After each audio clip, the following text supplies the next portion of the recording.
Welcome to new TV Telugu. Andhra Pradesh రాష్ట్రంలోని పేద ప్రజలకు రాష్ట్ర ప్రభుత్వం ఒక శుభవార్తను అందించింది. రాష్ట్రంలో అర్హులైన పేదలందరికీ జనవరి నుండి 25 లక్షల రూపాయల వరకు ఉచిత వైద్యం అందించనున్నట్లు మంత్రి అచ్చెన్నాయుడు వెల్లడించారు. ఈ మేరకు ముఖ్యమంత్రి నారా చంద్రబాబు నాయుడు ఒక కీలక నిర్ణయం తీసుకున్నారని ఆయన తెలిపారు.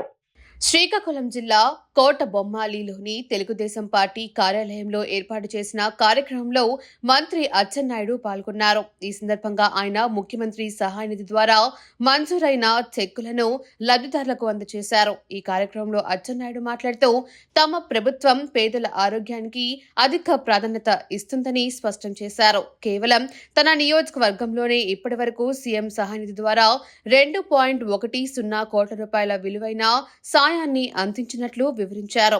రాబోయే రోజుల్లో వైద్యం కోసం పేదలు ఇబ్బంది పడకూడదనే ఉద్దేశంతోనే 25 లక్షల రూపాయల వరకు వైద్య సహాయం అందించే పథకాన్ని సీఎం చంద్రబాబు నాయుడు తీసుకురానున్నట్లు ఆయన ప్రకటించారు.